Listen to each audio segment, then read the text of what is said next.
तर मुख्यमंत्री माझी लाडकी बहीण योजनेच्या पात्र महिला 24व्या हप्ते वितरणाच्या प्रतीक्षेत आहेत आणि आज वितरण हे होऊ शकते. वितरणाची शक्यता नाकारता येत नाही. 8 तारखेला हप्ते वितरणासंदर्भातला GR प्रसिद्ध करण्यात आला होता आणि त्यानंतर आज GR येऊन 3 दिवस झालेले आहे. आज 11 तारीख आहे आणि लाडक्या बहिणी प्रत्येक व्हिडिओच्या कमेंट बॉक्समध्ये आता हाच प्रश्न विचारत आहे की वितरण आज होईल काय. शक्यता तर अशी होती की काल सकाळपासून जर वितरण सुरू झालं असतं तर काल आणि आज 2 दिवसात जवळपास 70-75% महिलांच्या खात्यावर पैसे जमा झाले असते आणि त्यानंतर उद्याला सुट्टीचा दिवस असतो. उद्या रविवार आहे, उद्या सुट्टीचा दिवस असतो आणि सोमवारला उरलेल्या महिलांना पैसे जमा झाले असते.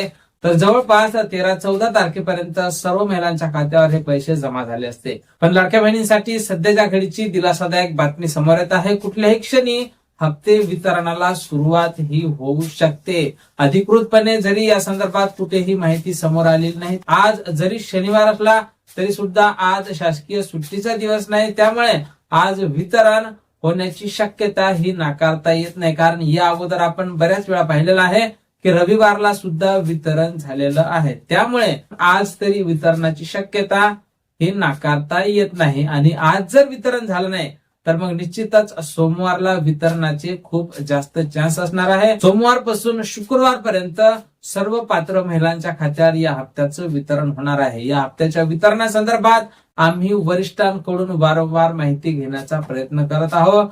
त्यामुळे लाडक्या ताईंनो, जशी काही नवीन माहिती, नवीन अपडेट आपल्याकडे उपलब्ध होईल किंवा पैसे जमा झाल्याचा जसा पहिला मेसेज येईल, नेहमीप्रमाणे सर्वप्रथम आपल्या चॅनलवर तुम्हाला अगदी खरा व्हिडिओ थोड्या शब्दात पाहायला मिळणार आहे. त्यामुळे तुम्ही जर नवीन असाल तर नक्कीच आपल्या व्हिडिओला लाईक करून चॅनलला सबस्क्राईब करा. भेटूया पुढच्या एका नवीन व्हिडिओमध्ये महत्वपूर्ण माहिती सोबत. जय महाराष्ट्र.